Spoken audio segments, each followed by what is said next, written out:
नमस्कार दोस्तों, मेरा नाम है नरेश। दोस्तों आज हम जी न्यूज़ के इस ऑनलाइन पोर्टल की खबर को देख रहे हैं जिसमें इन्होंने कहा है कि केंद्र सरकार जो कर्मचारी हैं उनको खुशखबरी देने जा रही है। और दोस्तों इन्होंने लिखा है कि केंद्र सरकार ने कहा है कि जो कर्मचारी हैं उनकी रिटायरमेंट की उम्र को बढ़ा देना चाहिए। ठीक है, तो जो रिटायरमेंट की उम्र अभी तक 58 साल थी उसको बढ़ाने की बात कही जा रही है। और साथ में क्या कहा जा रहा है कि यूनिवर्सल पेंशन स्कीम लागू कर देनी चाहिए ताकि जो कम से कम जो पेंशन है वो कम से कम 2000 रुपये मिलनी ही चाहिए। ठीक है, तो दोस्तों किसने कहा है ये कहा है जो पीएम की आर्थिक सलाहकार समिति होती है उसने ये सुझाव दिए हैं। और उन्होंने ये बात कही है कि ये नियम लागू कर देने चाहिए जिसमें जो कर्मचारी हैं उनके रिटायरमेंट की उम्र बढ़ा दो।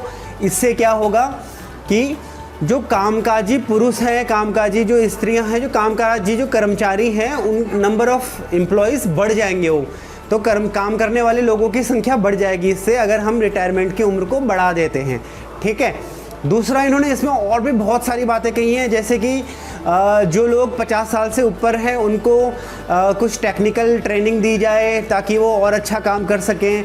और भी इसमें बहुत सारी ऐसी बातें कही जा रही हैं, जैसे कि सीनियर सिटीजन सुरक्षा की बात कही जा रही है जिसमें सामाजिक सुरक्षा मिले, उनको कम से कम 2000 रुपये हर महीने मिले रिटायरमेंट के बाद, ये कहा जा रहा है। तो दोस्तों जो पिछली वीडियो में हमने आपको बताया था कि सुप्रीम कोर्ट में रिव्यू पिटीशन डली हुई है जिसका कि सब इंतजार कर रहे हैं फटाफट खारिज हो जाए, जो कि एक्सपर्ट का मानना है कि बहुत जल्द हो जाना चाहिए। तो उसके बाद जो पेंशन होगी वो काफ़ी गुना बढ़ जाएगी। 2000 तो फिर बहुत छोटा अमाउंट है इस हिसाब से। जब आप रिटायर हो गए, अगर आपने पूरा काम किया, अगर 33 साल आपने पूरा काम किया और आप रिटायर हो रहे हो तो आपकी जो उस टाइम पर सैलरी होगी उसका आधा आपका पेंशन हो जाया करेगी। तो अगर आपकी सैलरी उस टाइम पे 20,000 भी है तो 10,000 आपकी पेंशन हो जाया करेगी। तो उस हिसाब से ये समझ में नहीं आ रहा कि ये 2000 रुपये किसको देने की बात कर रहे हैं।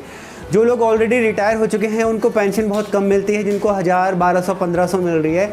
अगर ये उनकी बात कर रहे हैं तो वेल एंड गुड, बहुत अच्छी बात है।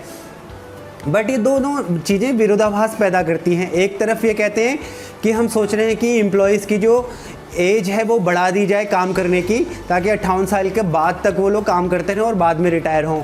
चलो ये तो कहीं ना कहीं सही हो जाएगा एम्प्लॉयज़ के लिए जो काम करना चाहते हैं। और दूसरा, जो सुप्रीम कोर्ट का फैसला है अगर उसको मान लिया जाए तो 2000 से तो बहुत ज़्यादा पेंशन हो जाया करेगी। तो ये 2000 किसको देने की बात कर रहे हैं वो समझ में नहीं आया, नंबर 1। ठीक है, नंबर 2, हो सकता है ये उन लोगों के लिए बोल रहे हैं जो ऑलरेडी रिटायर हो चुके हैं और उनकी पेंशन बहुत कम है, या फिर ऐसे लोग जो सीनियर सिटीजन हैं जिनको पेंशन कम मिलती है। और भी बहुत सारे ऐसे समाज में तबके हैं जिनको पेंशन की ज़रूरत होती है, जिनको पेंशन नहीं मिलती है।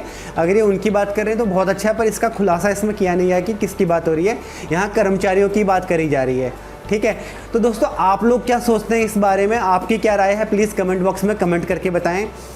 लेटेस्ट और भी कोई अपडेट आती है, गवर्नमेंट और भी कोई डिसीजन लेती है तो आप लोगों के साथ शेयर करेंगे।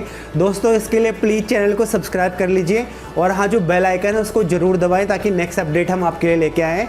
फिर मिलते हैं अगली वीडियो में दोस्तों, तब तक के लिए जय हिंद, जय भारत, नमस्कार।